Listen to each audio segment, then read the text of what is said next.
I want to welcome everybody today to the Unimpressed podcast. I'm unimpressed that I haven't seen this guy, Dave Bray, the patriotic entertainer, live yet. I want to welcome Dave to the show. How are we doing today, Dave? I'm doing good, John. I appreciate you. I was just watching some of your other podcasts, and I saw the last cat that you had on. He had a busted Achilles tendon. I'm sitting here with a busted up ankle, so I don't know what it is about your podcast and recovery situations for us down and dirty, broken, old basketball players, but that's where my injury came from as well. So you're a hoopster? Keep the tradition going, you know. I play, a little bit, you know, just as a young kid. Was it delay? Yeah, delay. Yeah, delay. Yeah. It's like him. I thought, you know, I'd get out there and do a little hooping myself, you know, or the mind says yes, the body says. But I'm on, this is my second total ankle replacement right now, so I'm laid up too. How long you got? Oh, a couple weeks yet. I'm about 3 weeks post-op, so it's pretty gnarly looking right now. I call it Frankenfoot or the shark attack.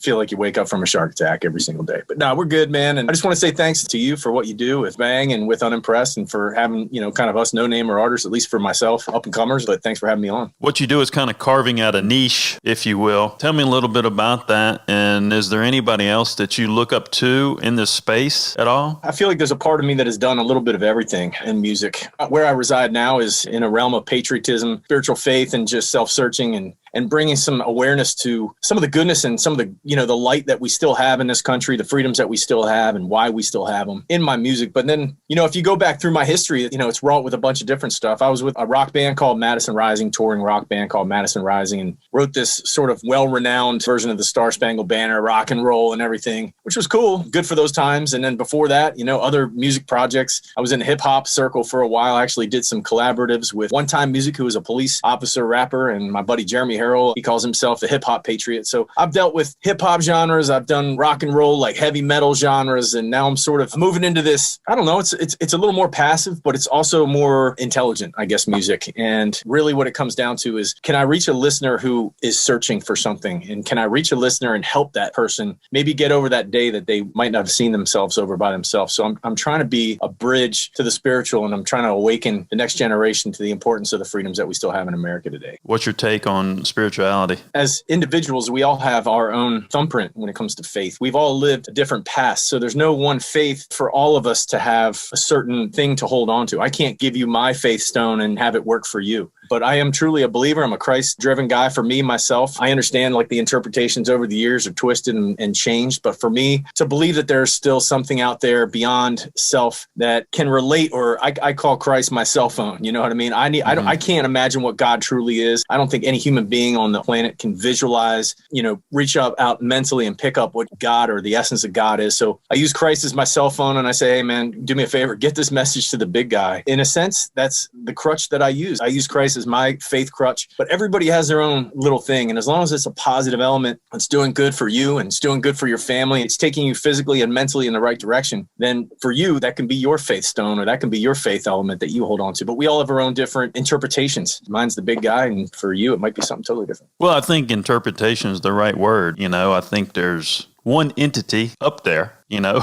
and I don't think there's like 8 different entities up there. Yeah, I completely agree with what you're saying. So that's an interesting thing over time, how percentages and ideas of things change and become your own determination of what's good for you. Good word there, time. You know, over time, you know, we, as a young adult, most of us start out pretty much invincible, at least as a young testosteronally driven male, sports athlete, alpha guy, military guy like myself, pretty much not even believing that the afterlife could exist, because my own ego would not allow it. And as time goes by and you have children, you have kids, and, you know, friends come and go, and situations of life come and go, and goods happen and bads happen, and you never think it's going to get any better, and the next day it does, and you never think it's going to get any worse, the next day it does. It's just one of those things that you have to come at rest spiritually to find a safe anchor point. Encourage anybody to find Christ, but at the same time, I encourage you to go find your own anchor point as well, or anybody else that might be listening. I mean, if it's a positive entity for you and you're not leaning on other things that are hurting or inhibiting you, then just go for it and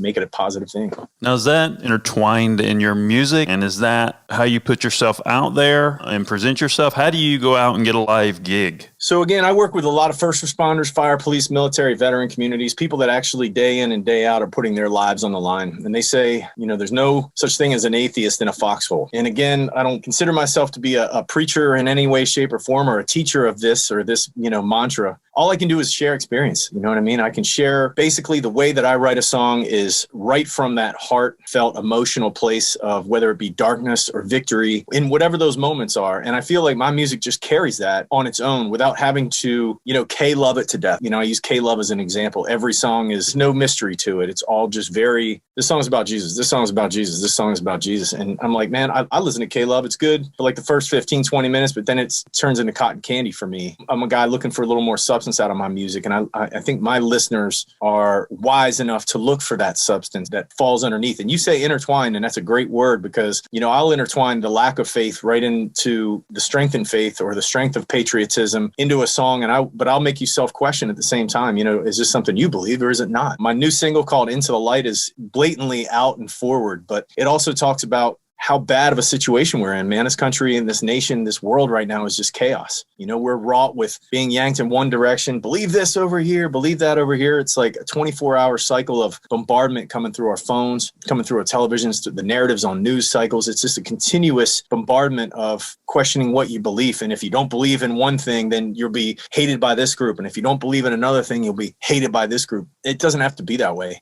I think all of us need to just start looking for a positive vibration to latch onto and just dig ourselves into that positive vibration. I wake up every single day, even with a total ankle replacement and post-shark attack, if you will, being grateful for the day and being grateful for the breath. And if you start there every day with gratitude and thanks for what you've been given, I think that's a good step. And I think that's where my music leads a lot of people. And that's what they find at the end of the day for a USA rainbow. You go back to interpretation, right? The interpretation of information. And I came up with this idea of top of mind. And nobody's using this word, so don't coin my word. I think it's top of mind information. We are so easy to take top of mind information and run with it because we're not digging deep enough to really find out the answer. Hence the confusion you're talking about in society today based on the information that we digest on a daily basis. How do we get that message across to people where, take a step back, digest the information, don't be top of mind and respond or have a knee-jerk reaction? How do you feel about that kind of idea? It's human nature to be the bringer of the new idea or the new concept that you've heard, or it's like wildfire, right? So you're sitting around your campfire,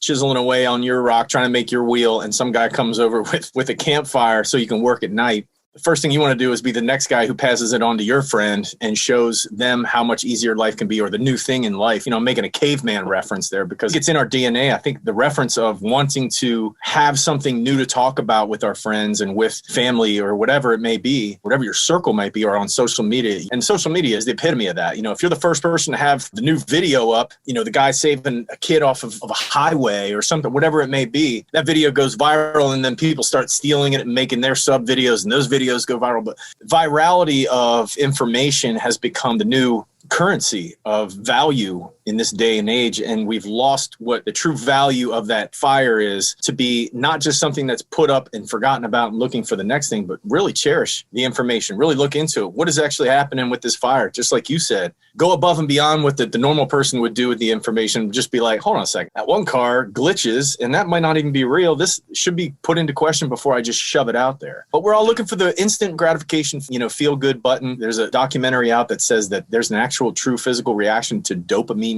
or a dopamineal reaction to things you put on social media. So is social media a drug? Probably. And, that's what we are in the throes of right now. We have no idea as a world even what it is yet. And we are so enthralled with it as a civilization on this planet that we need to probably all just stop and take a few moments to really realize what's happening to us and obviously the next generation that's being raised by that social media. I think somehow you have to take emotions out of it. I think the emotions are driven by the information that someone takes in. If you're taking in 300 things a day, it's almost like an overload, right? Where you're almost just going to explode. I call it pressure, right? We've been talking about this a lot, and I've been trying to bring some awareness to anxiety, and I think it's due to pressure. There's a lot of pressure in society that they put on younger people. It's being environmentally perpetuated early in some of these younger people's lives, and I think hence dealing with that pressure through time makes people respond quicker because they've been pushed that way. How do we get someone to realize that, hey, this is just pressure, it's just information that may be diluted 3,000 times? Why can't people understand that easier and respond better? And whether it's social pressure to be out there in a social media capacity or a pressure to be creative in some way, shape, or form, or to earn for your family and protect your family, you're right. It is a bombardment of those things. But I feel like social media wipes out anything that's tangible and real and physical and creates an entirely different environment that time, space, and relevance and human nature it's the wild, wild west. And like I said, nobody's really gotten a lasso around exactly what social media is. So to actually have this sort of conversation and say, well, it's time or pressure or whatever, I think is naive to think that, because we haven't seen a long enough timeline to really deduce the data that really needs to be looked at. From what I've read and seen from children and the numbers of youth suicide, middle school, preteen, teenage suicide, and the mental decomposition of that next generation, their ability to have a tangible conversation it's evaporating. It's disappearing from them. They're not being taught, even in school nowadays. COVID, put a mask on them and don't have physical conversations. Don't be close enough to somebody to have a physical conversation. Put a mask on, and now we're going to teach you through your screens. You don't have to be responsible for your own attentiveness. You can just sit there and look at a dot on your screen and shake your head like this, and you're in school. Before, you had to participate. You had to actually be there physically and mentally. A teacher asked you a question, you had to respond. It wasn't like, oh yeah, yes, no, click button Y for yes, click button N for no. And that's the scary thing. That's the scariest part of this whole deal. I like to think that my music and my mission behind my music is I'm that breath of fresh air that when you decide that you want to step out of that world, when you want to take a pause and hit the pause button and take your mask off and sit in your vehicle, whether it's by yourself or with your kids, I'm a safe place for you to unwind and decompress from that pressure. Like I said, if you go back through my history, you will find videos of me screaming at the top of my lungs in rock bars all across America. You will find videos of me putting my hand over my heart and playing at, different, NFL football games and NASCAR and all over these things. And then you'll also find now this new element of me, which says, even for me to impose that kind of will on you is wrong. I just want you to listen and find your own direction. I think it's important. I think it's important that somebody's out there not trying to get the million likes, but is just out there doing what's right. And what was I watching? It was Cobra Kai or something like that, right? Yeah. You put goodness out into the world. This was an old Mr. Miyagi thing. He's like, you put goodness out into the world and goodness comes back to you. And then at the end, it's revealed that he actually got it from a car commercial. But the cool thing about Miyagi was, if you watch in those series or you watch the old Karate Kids, it was all right on. There's a zen in everything if you can find it. And if you choose the right direction in it, it can work for you in a positive way. And I hope people will go check out Dave Bray USA and hopefully find that return on a positive investment. You talked about Cobra Kai. They show a very cliche time period, right? But there's still goodness parallel with the cliche time period. Somewhat the goodness is not as present in today's time as it should be. So I understand what you're saying with your music. I mean, it is a breath of fresh air. With the music, how do you get someone to listen to it? What do you do to get it out there? Well, the great part about, social media is exactly what we're doing right now. I've done a ton of podcasts. Just released the first segment of videos for the song Into the Light, just came out last week. I worked with an amazing director of videography. He shoots for all different kinds of commercials. He shot a couple of the Super Bowl commercials. He's a buddy of mine named Curtis Boggs, and he's out of Virginia Beach. He shoots just some amazing stuff. He loves the idea and the concept about Dave Bray USA being that positive entity. And we shot some really, really incredible videos with them, as well as Lynn Wagner from the Silhouettes, who is America's Got Talent. One of their favorite acts is the silhouette dancers. They're the shadow dancers on the big screen, and they make different words and everything at the bottom of the screen, and they dance and create different things, and just a really unique take. So when you start putting the right people together, this is what I love about your podcast. You dig in, you find people that are doing something just a little different, and it's not mainstream. Women twerking in plastic rubber outfits over the same color Ferrari, and it's just, how much of that are we going to watch over and over again? How many times are we going to keep shoving that stuff down our kids' throats? And I say that because I believe that when you take the right people and put the right people together and get the right mission behind it, that it can overshadow that negativity. And I'm bringing up the girl twerking on a Ferrari, wearing the same color twerking outfit as the Ferrari, because I heard a song on my kid's video game, and I was like, what song is that? What is she singing about? I think it was Madden. Kids, I let them play like football and sports games. I'm not into the first person stuff, but if they want to play a sports game or a racing game, I'm into that because it's over. It has a beginning, it has an end, it has a clock. But these games that have no end, it's just continuous. These Legends of Zelda and these ones that you're just down the rabbit hole, you can go on forever and ever, and then you can play alternate endings. It's too much for kids to comprehend. So idea about a game or a race that has a time or a beginning and an end, I see that as short-term entertainment, not the possibility to open up a realm into my house for my kids. What I'm saying is I'm listening to my kid and they're playing a game of Madden and this song comes up. So I look the song up and then I watch the video and it's half naked women and every other word is the F-bomb and absolutely anything you could possibly imagine is being said and done in this video, sex, drugs, all of it. You know what I mean? And just, it makes it so evident that there's a need. And how old are your kids? They are 10 and 12. Okay. So it makes it evident. Yeah. And this is in a video game, right? So, and that's why I like do a little research because it literally is being shoved down your kids' throats. And I'm sitting there going, man, I can't believe I just gave this person on this video my money, because when you buy that video game, they get some of that money and we're feeding it. And what am I getting back in return for that? I'm getting a toxic return on my financial investment of money and a toxic return of my time, that my kids are listening to that. And that's a toxic return on my investment of time and money. At least me, I feel as though the good people in America, the people that want to do something good for the next generation, instead of teaching them all the darkness and negativity that's just out there, protect that youth a little bit longer, incubate some positive entities. For me, as a young kid, I grew up in the church. I broke off from that. I had a little bit of a foundation to go back to when I truly needed it. To have that, even that, just a little bit of time frame up until the time I was 10, 11, 12 years old, involved with the church and in scouting and sports and putting your hand over your heart and saying a pledge and researching what the Constitution was, researching what freedoms we had in this country. And I grew up small town America. When I say small town, 300 people. So just incubating innocence just a little bit longer before they're given that phone at 10, 12, 13 years old. My kids don't have phones. But before they get that phone and have instant access to the launch codes of everything you can possibly imagine, incubate that innocence a little longer. Give them a stronger foundation of what is good. And hopefully, when they do get that phone in their hand, they won't be looking up what they're not supposed to be looking up, even though they will. But you understand what I'm saying. The shock value isn't as big. When I wanted to look at a naked lady or a naked girl, whatever it was back in the day, as a kid, you're curious. You can only find something like that on a Playboy. I don't think that stuff is being managed properly. The first politician that stands up and wants to start with the kids, where the kids live, what are we feeding them? What kind of curriculum are they getting? Because if they have that technology, when they show up to school, they probably know more than the curriculum. How do we manage that situation? And I think the first person that stands up and does that, that's the only way things can change, in my opinion. Everybody's using those kids as leverage right now instead of what they should be using as the greatest possible thing you can have for the future of your country. It's mind-boggling to watch these people globally just feeding off of what America is. And at the end of the day, you play this thing out to the long enough timeline and you'll find out all that stuff that was being regurgitated down your kids' throats, all that junk, all that twerking over the Ferrari, all that stuff is all part of a plan, I believe, to dumb down our kids, to make our kids less than all the other kids around the world who are learning, higher level curriculums of math and higher level curriculums of history and getting knowledge on science and physics and these things in nature. Our kids are being taught in preschool.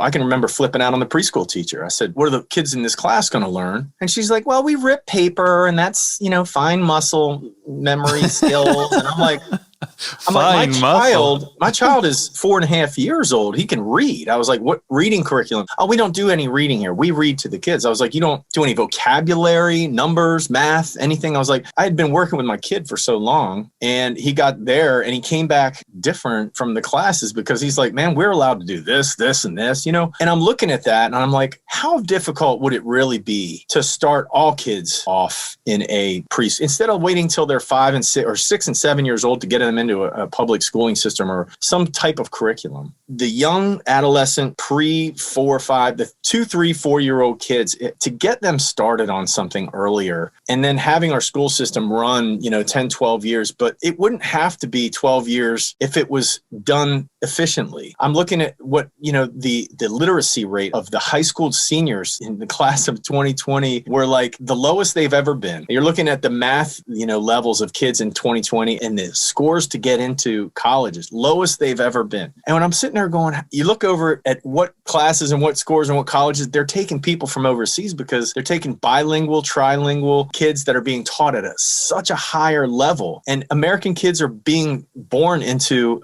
I hate to say it, but a dumbed down slave version. Hey, don't worry about them. We're going to use them for slaves in 10 years because they're not smart enough to know any better. And that's where we're headed. You're competing globally with that. America is going to be the laughingstock if we don't change what the next generation is going to be. Well, hence what that equals, right? AI, artificial intelligence.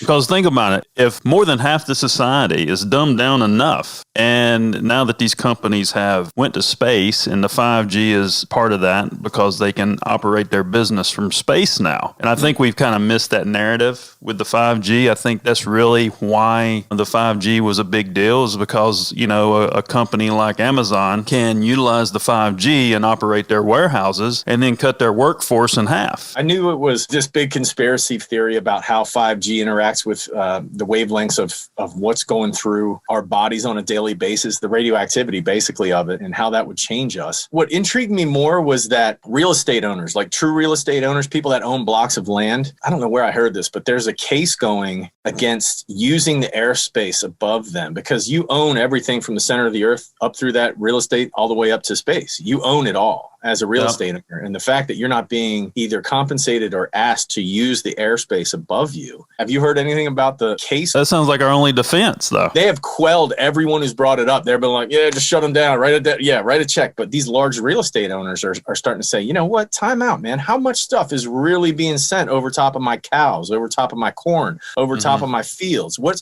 exactly do we know on a long enough timeline? What is that doing to my soil? What is it doing to stuff? There's usage acts that are being put into place to try to defend against that because it's considered invisible. Same as the sun. You get to use the sun, so we get to use that space too, kind of thing. But it's very interesting. You would like it. I think you would dig it. Actually, I'm interested. I want my little piece of space too. When we watch Terminator, when did Terminator come out? In the 80s? 80s, yeah, man. That's where we're headed. I mean, we really are. I mean, it's sad to say, but I think that's where we're headed. I think some of those narratives of 5G were more of a distraction than the truth. I don't like trying to determine the future. I just try to look at things and where the foundation of things come from. I think we look at things, very small pieces of information. We look at things too much like that instead of looking at short-term and faster turnover, right? Yeah. Yeah. Quicker answers. Yes, no, yes, no, yes, no, yes, no. Like, dislike. Yeah. X's and O's, zeros and ones. Absolutely. Yeah. I think we were talking about the music a little bit, but I don't think I mentioned the album. Tell me a little bit about what's going on. My last album was called Music on a Mission, and I wanted to do something that would ring out to people who wear a uniform, who put American flag on their shoulder, whether it be fire, police, military, and go out every single day and put that uniform on. A lot of law enforcement officers talk about the weight of the badge. Being in the military, you'll do a tour, you'll do an inline service where you may be in theater or exposing yourself to, possible hazards or dangers. But you think about law enforcement, that theater is your backyard and it's every single day. And it's crazy. These guys, and girls are being gunned down just for wearing a badge. And that was one of the things that really kind of lit a fire underneath me. I had always been a lover of country and a small town American, and being a serviceman too, served with basically two branches, Navy and Marine Corps. But I wanted to do music that was a continuation of my service. I didn't get to go to Iraq. I was in Northern Africa and Monrovia, Liberia, and again, it was a theater of complication, but it was nothing compared to Afghanistan or Iraq. And I always thought, man, I missed my window. Man, I should have done more, or I should have re-enlisted when I didn't. But by then I had already buried my hooks into music. And if you go back to those times and you go back to those videos of me screaming in bars and raging, just being angry about the current state of affairs. And I realized, okay, well, my message isn't coming through with anger. It gets people fired up and people are moshing and dancing and raging. It's getting an exorcism of emotions out through physicality, they leave that place and they've forgotten all about why they were dancing and jumping around or what the words were saying. As I kept going, I realized, okay, well, if I'm going to instill, an essence of love in your country or, respect for law enforcement or fire, police or military or veterans, if I'm going to bring that, and this is going back 10 years ago, the message has to be a little more clear. The music's got to be a little more subdued. So that's where, the Madison Rising thing, which was, for its day, it wasn't metal, it was rock, but it was, melodic and anthem rock is what I call it. And that did pretty good. That time period ended about 5 years ago. And I was like,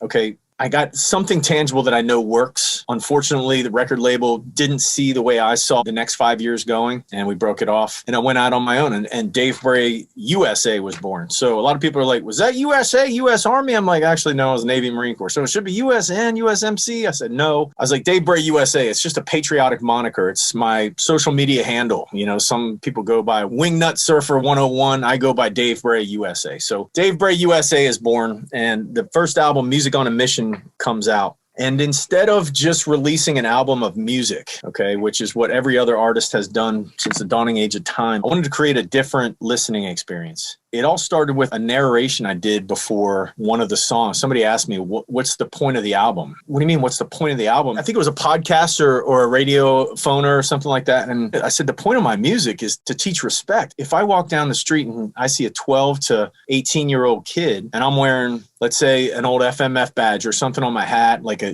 veteran, the chance of that kid even noticing, paying attention or understanding that point of service of my life while he's 17, 18, 19 years old, thugging it up in the streets. I gave those best years. I gave those 17, 18, 19, 20, 21, 20. I gave those years, and so many others have too, so that they could do whatever they wanted to, whether they could go to college or whatever. And yeah, it was a choice. But I wanted to teach, I wanted to educate about that a little bit, and I started with my own kids, telling them, you see one of those, blue and gold hats and you read it and it says, veteran of this war, veteran of that war. I was like, just do me a favor and say thank you for your service. That's all it takes. Or just walk by and tap your heart and just say thank you. And they'll understand. And so that's where the mission was kind of born. And the idea of teaching respect for anything is sort of starting to become evaporative. It's disappearing. It's disappearing out of homes because parenting is disappearing from homes. We're parenting with phones. So take our kids out of our hair, go play Minecraft or go play Subway Surfer, any one of a million infinite games that can keep you busy touching a screen. And that's where parenting is starting to veer off to, so that you can do whatever you want. The Subway Surfers and the Minecrafts are winning the day over your kids. If it's going to be like that, if we're going to give up respect, what's the end result on the timeline? What does that look like again? Well, you're not going to have respect for your teachers. Your kids, when they go to school, are not going to respect your teachers because the only thing they've known for the last however many years is being brought up by their authoritative figure has told them, go do this and you'll be rewarded with food and whatever you want as long as you stay away. You're building something here in these kids. You're changing their mental connectivity to what respect really is. And if you don't respect anything else in your world, you're not going to respect your own body. You're not going to respect your own temple. You're not going to respect your own health or the food you put in your body. You're not going to respect anyone else other than yourself. You're creating little balls of narcissism, unhealthy balls of narcissism, what I call keyboard commies or whatever. It's abusive. And I wanted to change that. It starts out, again, Music on a Mission. The album starts out with just that. It starts out with respect and getting back to what's important. Yeah, I completely agree. We don't celebrate heroes like we used to. If we get back to celebrating heroes, these things will be more recognized. Definitely a great mission, and I wish you the best and the most success possible. It's a legacy piece now at this point in time. My wife and I, she takes care of all the booking, logistics, PR. I'm doing all the merchandising, and we started our own printing business and things like that for merchandise, t-shirts and everything. So we're all in-house. We're slowly, bringing on a couple other people here and there, doing their merchandising and helping them to self-build their own brands. And that's what colleges these days are looking for. They're looking for kids who know how to self-start, know how to brand themselves, know how to have a mission in life, and know how to pursue it relentlessly. Those are some amazing things to put on your college application. If you put on your college application, I'm a follower, I do what anybody tells me to do, I get straight A's, and that's it. You're just another page in the book. Just like how many likes you get on that post, that's all just ear candy. You got to be more than that. in this day and age. You have to show how much more you're willing to do than just the average Joe, whose parents can make a phone call and get you straight A's, if that makes sense. It's just, we're judging people by intangibles, but we're dealing with trying to teach kids literally something tangible that they can use in the future. And again, that comes down to daily disciplines and positive thinking. And, again, if it's patriotism or your form of faith, keep it, stick with it. And if it's moving you and it creating positive vibrations, go with it. That's what it's all about. What's your daily routine? What's going on a daily basis with you and your wife? The day starts out starting your own engine. You have to wake up and be your own grateful entity. And that starts out with usually some sort of physical activity. It can be your own daily routine. It could be yoga, cycling, spin class, running, jogging, just something as long as it's first. You got to give to yourself first. And that giving is literally what starts my mentality every single day is like, okay, if I'm going to ask other people to go on a diet from the junk that's being spewed out into their world and into their phones and take a break from those things, I have to do the same thing. I have to be my own example every single day or else I'm a hypocrite. And again, I'm not perfect. Not every day goes like that. Some days I just wake up and eat a donut and a cup of coffee. But every day, even since surgery, I've gotten down on my face and I'm grateful for the body parts that work. Get some exercise in, get some blood flowing, get some positive ions rolling down through my bloodstream, fix my ankle, get a good meal in. You know what I mean? We get down and dirty on some Bible reading in the morning with the kids if they're not in school. Then it's kind of take a look at what we have to do for the day. For the last couple of weeks, it's been all about the release of the new single. What lives are we going to do? What promo and outreach are we going to reach out to? Truly blessed to be picked up by some FM stations this time with Bold Gold Media Group. They picked up the FM stations are supporting Into the Light. So just networking, creating a positive narrative and a positive at-home working environment. Again, me being laid up for the last couple of weeks hasn't helped, but that's it. You got to start your own engine every day with a primer bulb of, positivity and exercise and oxygen and good food. Eat some fruit and veggies and get your day started right. You know what I mean? If you roll out of bed and drink a sugary cup of coffee, slam a donut and get in a car, what's the rest of the day going to be like? But if you start out with some blood flow and feeling good and getting those endorphins going, then you hit the rest of the day with some positivity. And that's the game plan. Start from there. Well, I think you're a very clear thinker. There's not a lot of clear thinkers out there today. I mean, they're few and far between. And when I say clear thinker, that thinking above the minutia, keep doing what you're doing. I don't know if there's anything else that you want to cover that we didn't cover. Did we miss anything? I think what it comes down to is a family that does good by its kids does good for the family, right? So we break that down and say a community that does good for its kids does good for the community, and a county or a state that does good for its kids. And it's that theory of relativity that I believe Einstein was getting down to is if it can happen at a smallest point in nature, it can happen at the biggest point in nature. And if we continue to do negativity and breed negativity in our kids, then that is what is going to grow. But if we put something positive, in your car on a road trip, something patriotic, and it's not thug life, shoot 'em up. It's not drinking whiskey and smoking drugs. It's feel good music, and it doesn't have to be cheesy. This album, Music on a Mission, it's gotten great reviews, debuted. It went at number 6 on iTunes rock charts. It's a testimony of putting good out in the world, getting good in return. If people want to find out more about that, they can go to Dave Bray USA on all social media, or if you want to support the mission, go to davebrayusa.com. Well, Dave, I want to thank you. I think you have a very positive message. I think these narratives will persevere in the long run above the minutia. And I think, when we leave this place, this type of thing will be recognized more than the minutia. So I want to thank you for coming on again. This is Dave Bray, the patriotic entertainer, and I'm John Edmonds Cosma, the CEO of Bang Productions.